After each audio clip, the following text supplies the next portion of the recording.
معین الملت والدین عطائے رسول ہند الولی حضرت خواجہ معین الدین چشتی اجمیری رحمت اللہ تعالی علیہ، آپ فرماتے میں حج کے لیے گیا، جب میں مینا مزدلفہ عرفات میں گیا تو ایک آدمی کو میں نے لبیک کہتے دیکھا، عقیدہ مسلمان کا کہ میرا رب ایک ہے، میرا رب ایک ہے، میرا رب ایک ہے، میرا مالک ایک ہے، وحدہ لا شریک ایک ہے میرا اللہ۔ فرماتے میں نے اس شخص کو دیکھا لبیک لبیک لبیک پکارتا، وہ آدمی جب لبیک کہتا تو جواب آتا لا لبیک، تو غیر حاضر ہے، وہ پھر کہتا میں حاضر ہوں، پھر آواز آتی تو غیر حاضر ہے۔ حضرت خواجہ معین الدین اجمیری علیہ رحمہ فرماتے ہیں میں نے مجمع سے بازو پکڑ کے باہر نکالا اور میں نے کہا بھائی تجھے پتہ ہے جب تو لبیک کہتا ہے تو جواب آتا ہے لا لبیک، تو غیر حاضر ہے، تجھے پتہ ہے؟ آپ فرماتے ہیں وہ رو پڑا، کہنے لگا معین الدین مجھے پتہ ہے۔ میں نے کہا اچھا؟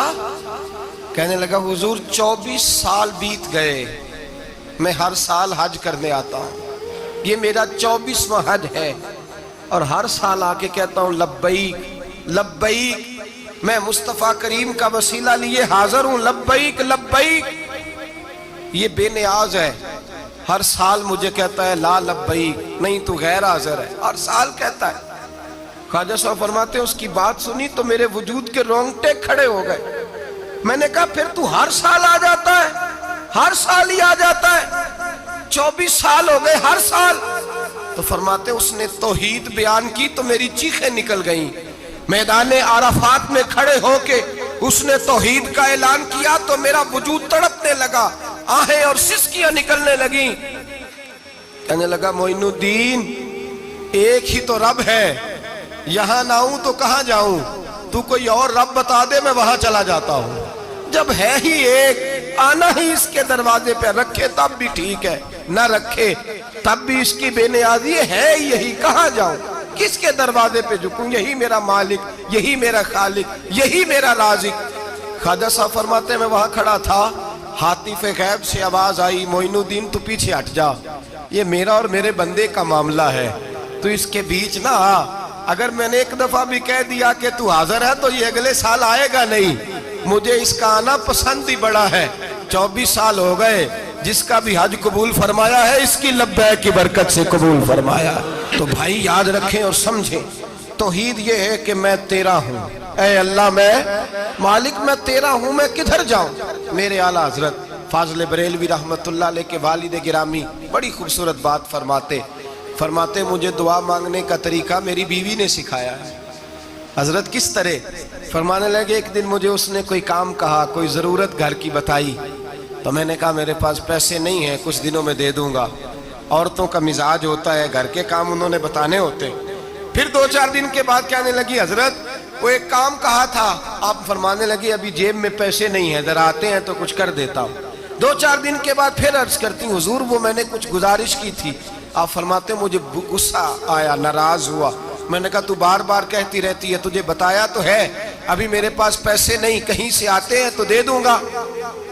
فرماتے جب میں نے جھڑکا تو وہ بھلی مانس رو پڑی، اور رو کر کے اس نے لفظ کہے تو مجھے رب کریم کی توحید سکھا گئی اور مجھے اللہ سے مانگنے کا طریقہ بتلا گئی۔ رو کے کہنے لگی حضور آپ ہی تو میرے خامد ہیں، بتائیے آپ سے نہ کہوں تو میں کس سے جا کے کہوں، کون ہے میرا اور میں کس سے جا کے کہوں، کس سے جا کے میں کہوں کہ میرا یہ غم بانٹ دیا جائے۔ آپ فرماتے ہیں اس نے بات کہی تو میں رونے لگا، مجھے کہنے لگی حضور کیا ہوا آپ رو پڑے؟ تو میں نے کہا سمجھ آ گئی ہے، جب میں بھی کہوں گا نا مولا میں بڑا پریشان ہوں، میں دکھی ہوں، میں تکلیف میں ہوں، میں آزمائش میں ہوں، میں بیمار ہوں، اے اللہ میں اولاد کی وجہ سے پریشان ہوں، اے اللہ میں جوان بیٹی کے سبب سے پریشان ہوں، اے اللہ میں فلاں تکلیف سے پریشان ہوں، اے اللہ امیر زبانہ میری غربت کا مذاق اڑاتا ہے، اے اللہ جائیدادوں والے مجھ بے گھر کو ستاتے ہیں، اے مولا زمانے کی تیز دھوپ آ گئی ہے، تو ہی میرا رب ہے، بتا تجھے نہ کہوں تو کس سے کہوں، تیری بارگاہ میں عرض نہ کروں تو کدھر جاؤں، تیرے حضور ناز نہ ہوں تو کہاں جاؤں۔ فرماتے ہیں جب میں یوں رو کے دعا کروں گا تو عرش کا مالک یقیناً دروازے کھول کے فرمائے گا میرا بندہ جو مانگتا ہے اسے فوراً عطا فرما دو، جو کہتا ہے اسے دے دو۔ بھائی تو اللہ کی بارگاہ میں جھکے گا، جب تو اللہ کے توحید کا تجھے رزلٹ یہ ملے گا کہ جگہ جگہ جھکنے سے تو بچ جائے۔ دوسرا فائدہ توحید کا یہ ہوتا ہے کہ عالمگیر سوچ پیدا ہوتی ہے، عالمگیر۔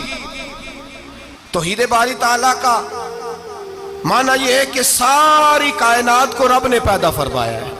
نبی پاک نے فرمایا الخلق وعیال اللہ فاحب الخلق الی اللہ ما احسن الی عیالہ، ساری مخلوق اللہ کا خاندان ہے، اور اللہ اس بندے سے محبت کرتا ہے جو اس کی مخلوق سے پیار کرتا ہے۔ یہ سوچ پیدا ہوگی، سوچ۔ جب تو اللہ تبارک و تعالیٰ کی توحید کو مانے گا تو پھر تیری توجہ جائے گی کہ تیرے نبی پاک نے فرمایا ہے سارے انسانوں کو اللہ نے بنایا ہے، کوئی اجمی نہیں، کوئی عربی نہیں، کوئی گورا نہیں، کوئی کالا نہیں، کوئی اونچا نہیں، کوئی نیچا نہیں، کوئی غریب نہیں، کوئی امیر نہیں، ایک ہی صف میں کھڑے ہو گئے محمود و ایاز۔ نہ کوئی بندہ رہا، نہ کوئی بندہ نواز، بنداؤ صاحبو محتاج و غنی ایک ہوئے، اور تیری سرکار میں پہنچے تو سبھی ایک ہوئے۔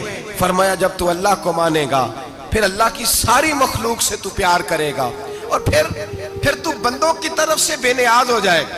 بندے کیا کہتے ہیں، وہ کیا سوچتے ہیں، کوئی تیری تعریف کرے تب بھی پرواہ نہیں، تنقید کرے تب بھی پرواہ نہیں، اس لیے کہ تیری توجہ رب تعالیٰ کی طرف ہو گئی، تو اللہ سے اجر لینا چاہتا ہے۔ اب تو اللہ تبارک و تعالیٰ کی بارگاہ سے اجر لینا چاہتا ہے، اب تیرا سارا خیال رب کریم کی طرف چلا گیا۔ اب تو یہی کہے گا کہ بس میرا رب راضی ہونا چاہیے۔ تو مخلوق سے پیار کرے گا، تو چھوٹے چھوٹے لوگوں سے محبت کرے گا، تو اشک شوئی کرے گا، غریب پروری کرے گا، اس لیے کہ تو سمجھتا ہے ساری مخلوق اللہ تبارک و تعالیٰ کی پیدا کردہ ہے، میں نے پیار کرنا۔